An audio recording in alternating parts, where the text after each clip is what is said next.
Hello and welcome back to All for United. I'm Ben and I'm here with a special guest today. I'm going to introduce you to him in just a second, but this isn't going to be a normal show where we discuss the manager. This is going to be a show where we see and talk about Ole Gunnar Solskjaer's legacy, not just as a manager of this football club over the past couple of years, but over the years that he was here as a player. We're also going to talk about times in the past that United have gone through, let's face it, quite awful times and come through the other side. But the importance of sticking with your club through the tough times, as it's easy to forget about the reasons why you support and love Manchester United when times are like they are right now. Plus, also, I'm going to pick this special guest brain around the Manchester United ideology and why maybe certain managerial personnel won't fit into it should Solskjaer leave. Anyway, enough of this intro. Let's get into it and let's introduce our special guest. Stay there.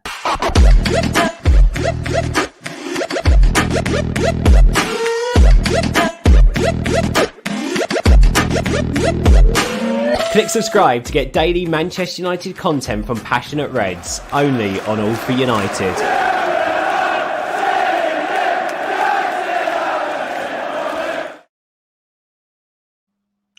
Roy Cavanagh MBE joins me for another special All for United podcast. Roy truly is one of the most inspiring and breathtaking people that I've met doing these podcasts. He knows how to tell a story. He's got plenty of stories, and the way that he also delivers it is just absolutely perfect. And I thought, do you know what? Instead of doing a panel show debating about the manager, where it went wrong, who should come in next, who better to talk to than Roy, who has stories of United from years gone by, through adversities, through many of them, and also knows this club better than most of us do. It's like off the back of his hand. Roy, author, historian. Roy, thank you for coming on, mate. How are you doing?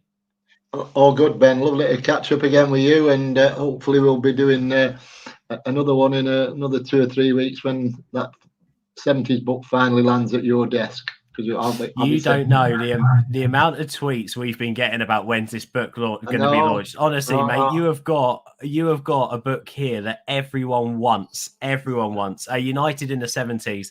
Go check it out. Roy's one of the authors alongside Carl, right? Carl Abbott. Carl Abbott. And we'll put a link out as well in the description so you can go and check that out. Roy, I think there's only one place to start here, and look, we'll get into so many things that I want to ask you. And I know we've only got 20 minutes, so we've got to breeze through it. But let's start with how you're feeling right now, because that's as bad as it gets on Sunday, isn't it? Absolutely. I mean, I can go back to 1954, 55, and racking my brains. There's been some really bad defeats, but it was just the enormity of A, who you were playing, B, what a good number of individual players we had on the pitch and on the bench against your potentially biggest rivals.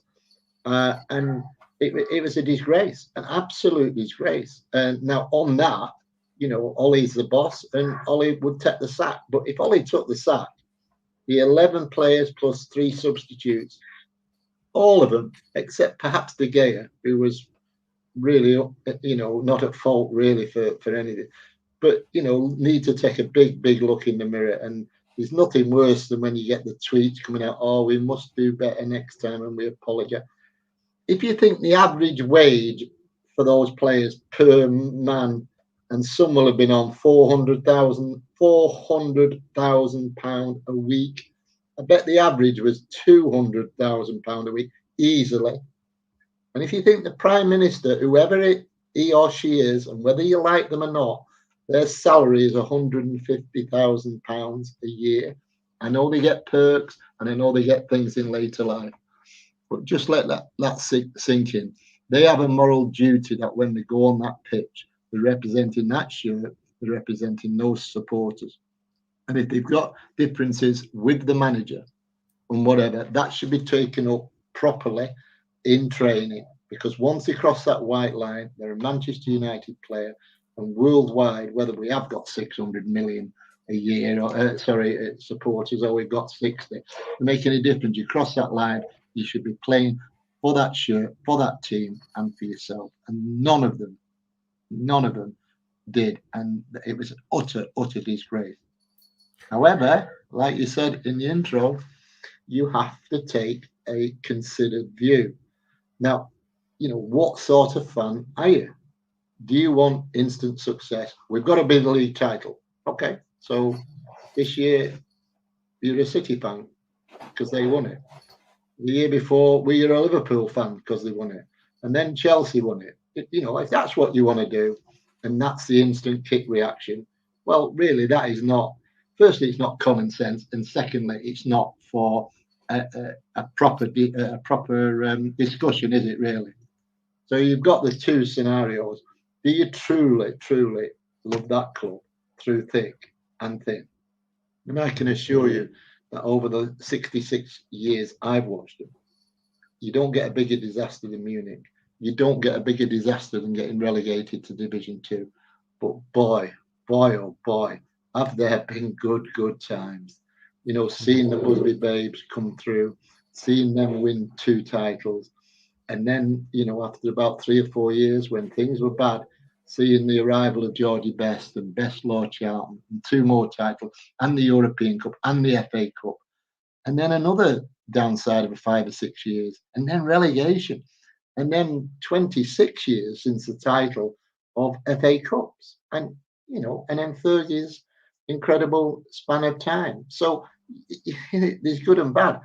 And realistically, if you really are a fan, and you agree that was an utter disgrace on Sunday, but just move back from that. Since Fergie's gone, we have won the Europa League, and one of Ollie's biggest mistakes was the fact that he didn't win it last year, because he should have won it last year as well.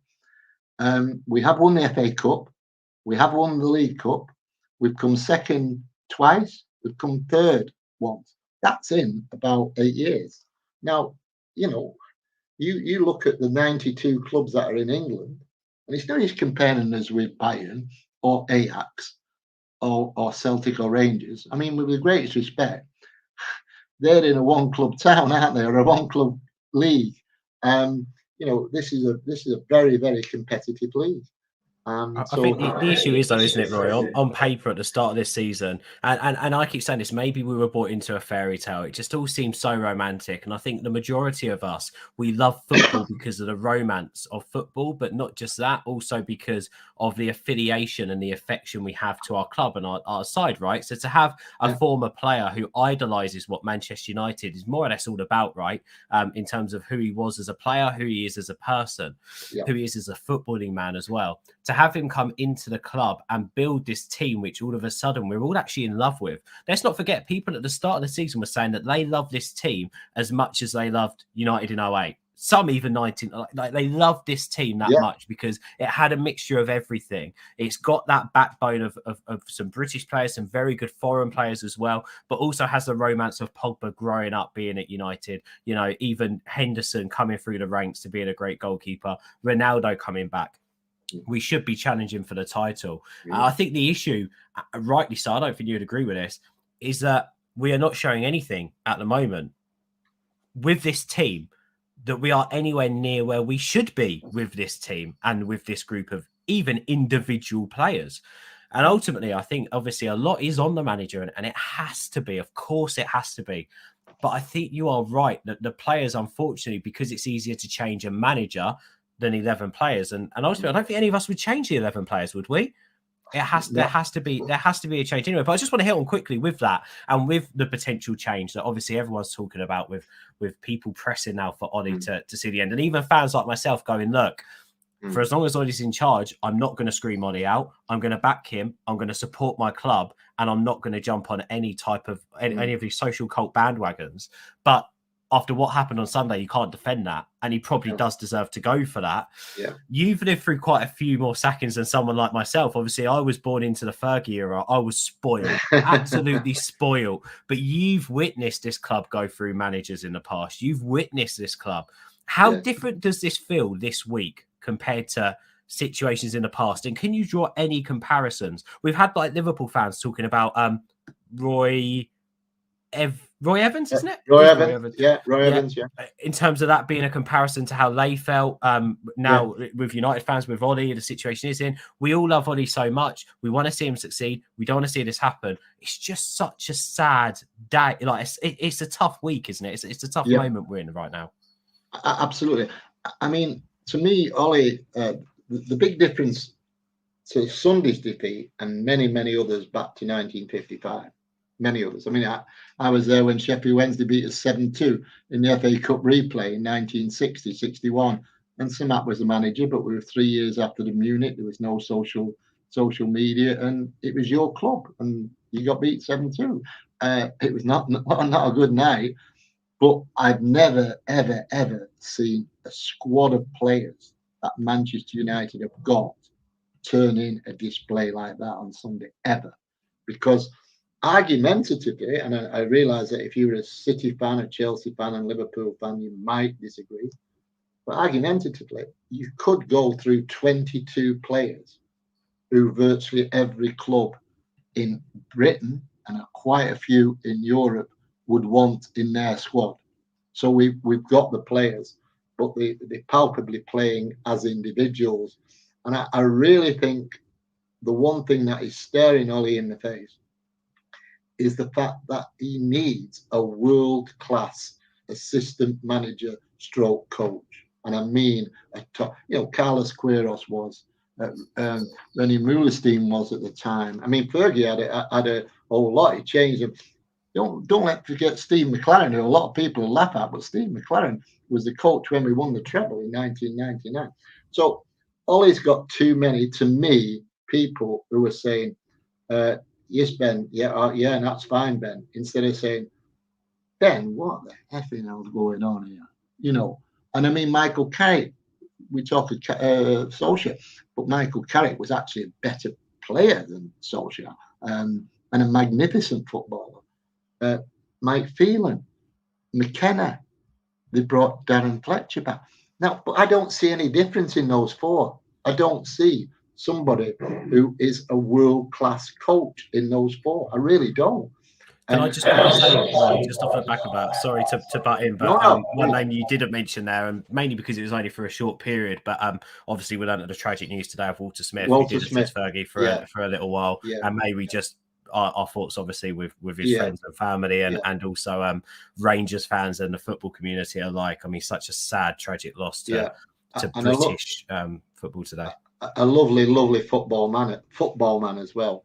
A man who did more for football than himself, if you understand the drift. He did so much for football. But, going back to Ollie there, to me, he's got too much niceness alongside it and too much similarity alongside it. So if that was me and you, and I honestly don't think, well, he'll be rubbing his hands because he can get a £5 or £6 or £7 million payoff tomorrow or today or whatever. I think he genuinely loves the club. And I think if you go back to when he was brought in December, whenever it was, 3-4 years ago, he was brought in purely as a stabilizer for 6 months. I mean, he would not get the manager's job at Manchester United on his CV the day he walked through the door. But he did what was right. The only thing is, you look at the end of that first season, he came in about December. If you look back in the May, I think the last 2 games, we got beat at home to Cardiff City, who got relegated, and we drew at Huddersfield Town, who got relegated. Now, those were the last 3 games. So there should have been alarm bells ringing then. In fairness to him, he stuck with it, and he definitely got rid of players like the club wanted him to do, and he definitely brought younger players like Greenwood and 1 or 2 others through, and you could see he had that win against the odds against Paris Saint-Germain. I went to the first leg when I think they won 2-0, I think, or 2-1 at Old Trafford, and just destroyed us, really. And yet we won over there. So there was the change, and then I've lost count now. Is it 5 semi-finals that he's lost? But I still think the Europa League final last year against a team that he should have beaten will go again, because if he'd have got that in his CV, even Sunday might just have given him bit more breathing space. You wouldn't, because they finished second as well. But they didn't win. And you look back, the 90 minutes, how many substitutes? The other guy was allowed to make 5 substitutions. He brought 5 players on. We was allowed 5 substitutions. I'm not sure we brought anybody in 90 minutes. And in extra time, they're allowed another 1 substitute. So they use all 6. And we bring a couple on to take penalties. I mean, that was just pure bad coaching and managership. And there's those areas, I honestly feel, I'm not unlike you. I mean, okay, get rid of him, bring someone in, whatever. But I genuinely feel that he is really at that end, that he can't go any further. He just can't, because he hasn't got the ability, I don't think, to go further.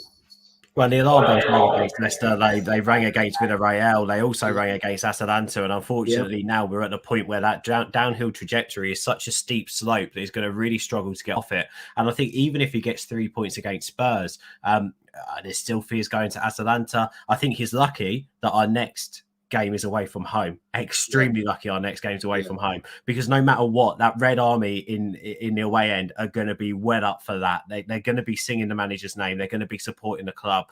But yeah, can I just go back to sort of the original question, Roy, in some context, but also mold it around the United way a little bit. I mean, we spoke at the start about there being tragic times in United's history, but what about games? 5-0 at home to Palace way back when in the 70s, wasn't it? I think also you mentioned there the 7-2. I mean, 6-1 against City wasn't great, but we were more hit at the latter end of the game, which, by the way, can I just say, parallels, United played City on the Sunday after my birthday, which fell on the same day. It was just a different day as Liverpool. Literally, It must be the curse of my birthday. Sorry, guys. Move your birthday.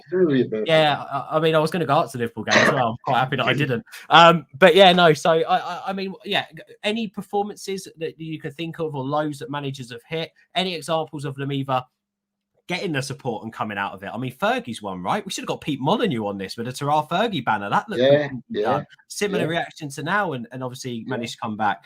Have you got any glimmer of hope in previous experiences you've gone through like this, where maybe Ollie might get the time to turn it around, and then we may see success? Or on the contrary, have you felt like this before, and the axe has been wielded, and then what position were we in? Yeah, I mean, I've seen loads. I'm not. I'll go with how I feel is the right answer to your question. I mean, I can remember going to the time after Munich, except the first season after Munich, 58-9, which was an incredible season. For some reason, they managed to finish up runners-up. But then the next seasons, 59-60, 60-61, and 61-62. I really would ask any genuine fan just to look at what we had then. And Matt was still recovering, but he was the manager. Jimmy was alongside him. I remember going to Everton, 61, and we were 5-0 down at half time. It was chucking it down. We got beat 5-1, and you come home, you're annoyed. You're playing next week against Fulham, your team, and 7-2 at home to Sheffield Wednesday. Even earlier than that, just prior to the Busby Babes hitting their straps, City beat us 5-0 at Old Trafford in the FA Cup. Bolton beat us 5-1 the year before that, which even I don't remember that one. So there were bad times. The difference with Sunday is all those defeats, the Crystal Palace away, which was the end for Franco Farrell at 5-0. But all of those defeats were not comparable to Sunday, because on Sunday we had, whether people like it or not, we had a world-class team representing Manchester United with world-class substitutes right across the board. I mean, of the is 8 or 9 substitutes plus 11, 20 players. There's only Wan-Bissaka who's not a full international. They were. So we had no. I'm not seeing comparable defeats because of what we had to play for us. If you follow what I mean. I mean that really takes some beating. City, when they won 6-1. I mean, Johnny Evans got sent off early in the second half. He centre half, and they scored 2 or 3 goals in the last 2 or 3 minutes. Tottenham, Martial was sent off fine, but their guy should have gone off as well because he'd started the fight, so to do, and they beat us, and that was a bad one. But no, Sunday is, there has not been in my time a comparable defeat purely because of the players who were on the pitch and the players who could have come off the pitch. A team that just cannot get beat 5-0 and play with total lack of organisation, total lack of confidence. So it was under 11 stuff, wasn't it? I mean, it really was. It was pitiful. And finally, Liverpool seemed to take pity on us because that last half hour when Pogba got sent off, I mean, you think, don't lie, it could have been 10. I mean, seriously, it could be 8, couldn't it? Easily. It's 5-0, Pogba's off. And I think Liverpool, in a way, took pity on us. There's deafening silence from my Liverpool mates, and I think that speaks volumes, because I think if they had beaten us 5-0 in a game that was just, it was competitive, but they won it and they played really well. They scored some lovely goals, some wonder goals, etc.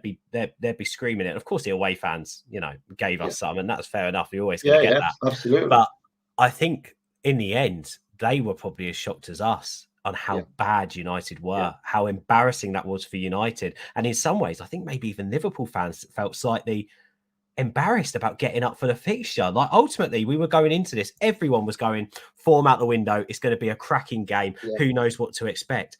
4-0 at half time. That's the complete opposite to what a United Liverpool game should be. Just quickly then, Roy, on that a double barrel question. This is most of my questions are to you because I love picking your brains. What does the romance of Ollie managing this club mean to you? Because I keep trying to articulate this and it's really difficult for me. And B, does he get out of this, or do you think we're now just games away from him going? Well, the romance, I mean, whether he gets sacked in the next 20 minutes or the next 20 months, I mean, the facts, what he was as a footballer for Manchester United will live above anything that happens in the future. End of story. But it's a different world. I mean, it's a different world totally now, and it's a result game. And Ollie, I just don't see is going to be able to change it. I agree with you. I wouldn't be surprised if he stays, that he goes to Tottenham on Saturday and wins 2-1. I won't be surprised if he went to Atalanta next week and got a draw, and then you've got City at home.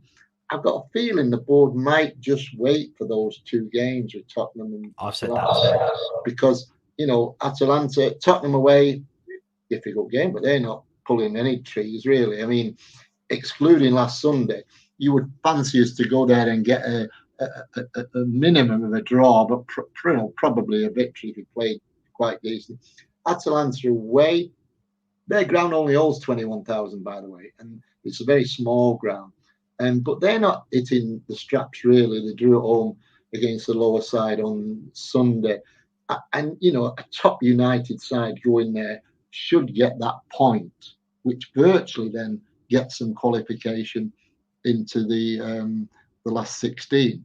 Now, if they didn't win at Tottenham, but also let's look at the display, and if they lost to Atalanta and were in serious danger then of going out of the last 16, I could see something happening before the City game as a strong scenario.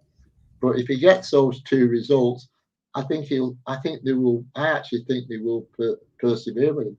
However, I don't think he is capable of changing it around. I mean, realistically, you'd think the only thing they're going to win is the FA Cup now this season. But the players they've got in that squad, how many games is there left in the European Cup?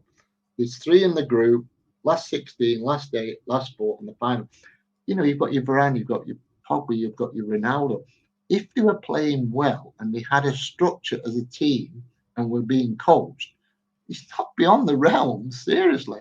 I mean, a Chelsea fan would not have expected them winning the European Cup that time, would they? Under Tuchel, when Frank Lampard was around this time of the year. So don't rule that out. We're not going to win the league. I think that's pretty certain because the other 3 all are not going to blow up. But the other thing is, of course, so I don't think he is long term going to bring us the success we want. Now, the short termism of the people who are not real fans, are just floating fans, you get rid of him. There's only Conte out there as somebody who would come in like that because he's not got another club. And you know within even this year, Conte could win them something definitely. And within 18 months, I'd bank on him winning us something. I really would. But don't forget, Mourinho won us two things. He won the Europa League and the FA Cup. The League Cup, didn't it? And and Conte's not a long-termism. But who is a long-termism? You hear about the guy at Ajax. But with the greatest respect, is the Dutch league really, really competitive? I mean, don't forget we've got one of their best players who can't get off the bench. Can I just quickly say that? Sorry to butt in. The thing is I think the problem we've got now and the questions we were having in our head, ultimately we overlooked even when Ollie came in with his experience, right? Yeah. Mould and Cardiff. And I think we saw him go on a little run with United and some people thought, let's give it to him. Ollie's at the wheel, etc. Yeah. Other people like yourself and myself, by the sounds of it, maybe thought that the contract was given to him too soon at the time, but hey ho, let's go with it because the romance and the fairy tale behind Ollie. I think ultimately what we've all got to remember here in some shape or form is that managers have profiles, right? And this is what I'm struggling with. And I suppose this is going to be my next question to you. Managers have profile. Now, what United have done over the last 2 years off the field with Ollie in charge is as important as what they've done on the field because they've installed a certain culture that has brought Manchester United back for us to be in love with. For example, we've invested a lot in younger scouts. We've employed more scouts. We've employed more coaches. We've put more trust in scouts. We've invested in the right departments, albeit in an overinflated transfer window, in a way that we would have used to have done. For example, Wan-Bissaka and Harry Maguire, they're the perfect Manchester United signings. Unfortunately, they're in an overinflated window, which means that they don't look like the great signings that they actually are. Again, Varane, in the way that he came in, very Van Persie-esque, but different position.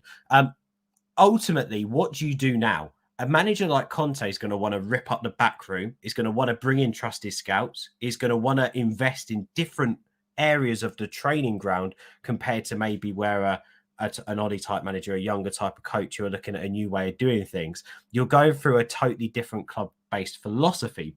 That's potentially, I don't know enough about Conte to say that, but just looking from the outside. Whereas a manager like Ten Hag potentially can do a bit of both. He can work with the tools he's given. Is a significant upgrade on Ollie because he does have better tactical nous. And I think the thing with Ten Hag that we've got to remember is his runs in Europe. His runs in Europe, the way he develops players even.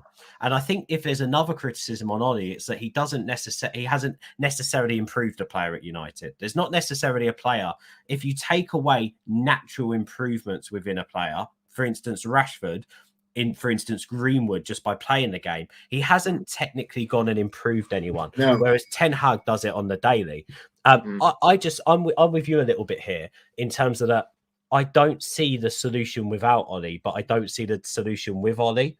And whatever way we go, you're either ripping up for me the good work that's been done by going with someone like Conte and going more short-termism, which I agree with you. Nowadays, is short-termism the way to go, potentially? Well, Chelsea do that regularly. Yeah, but then again, also, do you do something like a Pochettino or a Ten Hag? And I do actually think they're the only two other options, by the way. It's Conte or it's Ten Hag or Pochettino, which they're not gettable. So what do? Do you then rip up the good work that's been done in the last 3 years, go with Conte for a couple of seasons to only get one of them two in the future, to then have to rebuild again? It is such a tough, and that's what it's going to come to. It's such a tough decision. And the name that is being mentioned more than any is Conte at the moment, Roy, because he is a winner and because he is out there and available. Gary Neville came out the other day, and other United fans as well, and including me yourself, questioned it. Does he suit United's mantra? Is he a Manchester United manager? A, what for you qualifies a Manchester United manager? And B, is Conte the person that if Ollie does go, you would potentially want or like to see next? Yeah, well, I mean, is Conte a Manchester United manager? So, was Mourinho a Manchester United manager? He No, won but two. that's the point. No, but he won 2 trophies. He won 2 trophies. I mean, whether you like the style, whether you like the man, he won one big trophy and um, an English trophy. So he brought that success. I mean, Mourinho, in effect, should have come instead of Moyes. I mean, but we can't keep going back. That's when Mourinho should have come in instead of Moyes. The one thing about Ten Hag, by the way, I would want a double. If we were going to get him, and I can take the point that he probably is capable of coming, keep this philosophy, steady the ship, and then move forward. But I think bringing Van der Sar with him as the director of football is what you would say. Like, okay, Ben, I really want you, but I want Roy to come with you because they need desperately. So you look at that board. I mean, Sir Alex's name's on it, but is Sir Alex carrying any weight at board meetings? That board is made up of the Glazers. That board is made up of money, wanting to make money. Your Woodward, your Arnold, who's going to follow him, they're accountants. Now, who is there? Who is there off the field of play at Manchester United talking to that board about football? Who? And there isn't anyone talking to them about what football. The likes of Van der Sar, who already knows Ten Hag and works with him, that could be a dream ticket. But I am still wary, very wary, and I appreciate what he's done in Ajax. But De Boer went to Crystal Palace and lasted 5 games. It's a different mantra, and this is toxic now, and the fan base is toxic. Conte might not be Samat, but Samat was hard as well. Don't forget. But he would get a tune out of those 22 players that are there now. He would get a tune out of them. He would create a defensive formation that doesn't concede goal. Keep saying, how many times I say, don't let a goal in. Don't let a goal in. We will score one. I know we didn't Sunday, but Ronaldo potentially scored the best goal of the 6 on Sunday. So he needs to stabilise that defence. Go to 5 at the back, whatever. Bring another centre. If Varane was fit, by the way, I can't believe he didn't start with 5 at the back against Liverpool. If you go back to his early days, when we had a great record over the top 6 clubs, it was because he played the 3 at the back and the way that the midfield works and the way he integrates. It's just ridiculous. And of course, the 5 at the back means you only need one of McTominay or Fred. You only need one in front or Matt, whoever, and then. I'm not sure at the minute, can we afford to play Pogba and Fernandes? I don't think we can at the minute. Oh, Fernandes doesn't get in a Conte team either. He just doesn't. He's not a player that Conte played. Can I just ask a quick one, Roy? So Conte obviously said there. Graham said this yesterday. Do you believe this? If Ollie, so we've got to also remember after Spurs, Atalanta, and City, we've got another bloody international break, which in some ways is welcome respite, but also not as much. Do you think even if he does get a point, maybe against City, maybe even all 3 against Spurs, maybe a win in midweek, do you think maybe that's what the board are on now? Do you think the board are looking at this and going, do you know what? We actually can't see where the trophies come under Ollie. That what happened on Sunday was too damning. No matter what happens, he's gone. And fingers crossed. I really do. I mean, obviously, we went to Tottenham, we got beat 2 or 3-0, and we got beat in Atlanta. I mean, you just can't survive, can you? I mean, us as a fan would just say, oh, we might as well not bother watching. I'll stay a fan, but might as well not bother watching them for the rest of the season because they're not going to win out. So, and then City come in, but I think they're more than capable of winning at Tottenham. They're more than capable of getting a point at Atalanta. Then it would be interesting against City, and then it's the midweek break. So I can see him getting to the City game. I really can, but I can't see him winning the minds. I mean, for those players to have turned out like that on Sunday, there must be something going on off the pitch. There really Every club must be thinking, let's get the first goal. Yeah. Because if you get the first goal now, their heads are going to sink, and I think then that's when the issue comes in. Then it's about multiplying it immediately after. I've got one more question for you, Roy, if that is okay. We've just got a couple more minutes. So we mentioned there about Conte. We mentioned there about saving the season potentially. We've also spoken about the fact that obviously, you know, we need to protect Ollie's legacy as and when he does go potentially. It doesn't taint him as a footballer. But say to speak, a Conte does come in, and that's the biggest rumor now. A Conte does come in. Can we save the season? Do you still feel that this club can pick something up before the end of the season? As you're a friend and you need a bit of controversy as well, if Conte comes in, they could win the European Cup. If Conte comes in, because he is such a manager that he would get the defence sorted pretty quick. Within 3 games, not 3 months, within 3 games. And he's got that attacking prowess. Midfield, I can see, but January could come forward. If he gets us into the last 16 and gets a midfielder, for argument's sake, in January, he could, seriously, he could win us. I don't think he could win us the league. Definitely. I don't think whoever he is could win us the league. FA Cup must be a chance. But really could have a really strong run in Europe. And that's not the team that played on Sunday. That's the team's reputation and the team's ability and the squad's ability. He has got the capability to get a tune out of that lot. Now, wow. Interesting, isn't it? This is the thing as well. It's one of those. It's just so tough right now. I don't know if about you, Roy. I've spoken about him on this, and this is the first time I've openly had a conversation about another manager other than Ollie.